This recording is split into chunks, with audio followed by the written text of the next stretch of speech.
তাহলে আমরা খাবার খাবো প্রথমে কি বলবো? বিসমিল্লাহ। তারপরে কি করবো? ডান হাতে খাবো।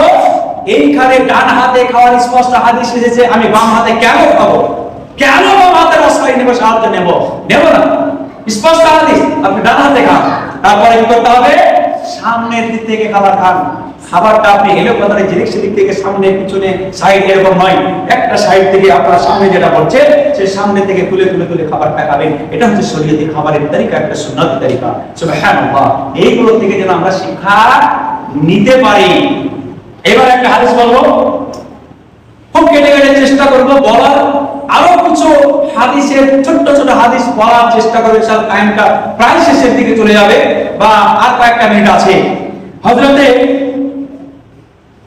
উমাইয়া ইবনে মাকশি থেকে বর্ণিত, তিনি বলছেন যে একজন সাহাবী খাবার খেতে বসেছেন, কিন্তু বিসমিল্লাহ বলতে ভুলে গেছেন। একজন সাহাবীর বর্ণনা হাদিসে এসেছে যে তিনি খাবার খেতে শুরু করেছেন, বিসমিল্লাহ বলেননি।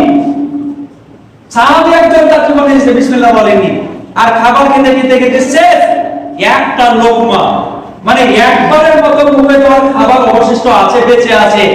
চট করে তার মনে পড়ে গেছে, আরে আমি তো বিসমিল্লাহ বলিনি।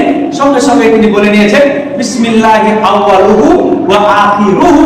আরেকটা মানে অফি রায়াতে না, আপনি হাদিসে অন্য হাদিসে এসেছে বিসমিল্লাহি আউয়ালাহু ওয়া আখিরাহু, দুটো বর্ণনা আছে। তো ওই সাহাবা এক লোকমা খাবার বেঁচে আছে, চট করে মনে পড়েছে আমি তো বিসমিল্লাহ বলিনি। সঙ্গে সঙ্গে খাবারটা দেওয়ার আগে বলে নিয়েছে বিসমিল্লাহি আউয়ালাহু ওয়া আখিরাহু বা বিসমিল্লাহি আউয়ালুহু ওয়া আখিরুহু।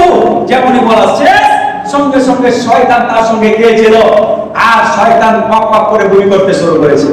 শয়তানের পেটে যা গিয়েছিল সব ও বমি করে উগলে ফেলে দিল। তার মানে আপনি পবিত্র হয়ে গেলেন, আপনি পবিত্র খাবারটা খেয়ে নিলেন। আল্লাহ রাসূল এই সাহাবার খাবারটা দেখে হেসে ফেললেন, আল্লাহ রাসূল স্বয়ং হেসে ফেললেন। তারপরে বললেন সাহাবা, তোমার এই কীর্তি দেখে আল্লাহ খুশি হয়ে গেছেন। অতএব অন্য বর্ণনায় এসেছে, সেই মুসলিম সেই আপনার তিরমিজি বিস্কার করিবে, আল্লাহ রাসূল বলেছেন, ও সাহাবারা ও আমার উম্মতবাসীরা, যখন তোমরা খাবার খাবে আর খাবার খেতে খেতে বিসমিল্লাহ বলতে বলে দিবে, দেখো কত উত্তম ধর্ম আমাদের জন্য দিয়েছেন। আমরা কত উত্তম ধর্ম, পরিপূর্ণ ধর্ম পেয়েছি ইসলাম, তারপরেও আমরা সংশোধন হতে পারি না। বলা হলো এখানে খাবার শুনতে বিসমিল্লাহ বলো, আপনি বিসমিল্লাহ বলতে ভুলে গেলেন, তাও আপনাকে অপশন দেওয়া হলো। আল্লাহ রাসূল বললেন, আরে তুমি খাবার অর্ধেক খেয়ে নিয়েছো, মনে পড়লো, শেষ করে দিয়েছো, কিছুটা খাবার আছে তোমার মনে পড়ে গেল, তারপর অপশন দেওয়া হয়েছে বিসমিল্লাহি আউয়ালুহু ওয়া আখিরুহু। সবাই একবার দোয়া করে মনে মনে পড়ে বিসমিল্লাহি আউয়ালুহু ওয়া আখিরুহু, বিসমিল্লাহি আউয়ালুহু ওয়া আখিরুহু। এই দোয়াটা আপনি ছোট্ট ছোট্ট দোয়া, আমি এই দোয়াটার অর্থ কি করব? একবার সহজ অর্থ, যে পুনরায় আমি এই খাবারটা শুরু করছি সে আল্লাহর নামে এবং শেষ করছি সে আল্লাহর নামে। সুবহানাল্লাহ। তাহলে পারে এই হাদিসগুলো পেয়ে গেলাম। তার পরবর্তী হাদিস বলবো, আল্লাহ রাসূল বলেছেন হযরত ইবনে আব্বাসকে সম্বোধন করে, ও ইবনে আব্বাস, তুমি দুই আঙ্গুলে খাবার খেও না। খাবারটা তো আমরা আঙ্গুলের সাহায্যে তুলি না, মুখে তো দিই।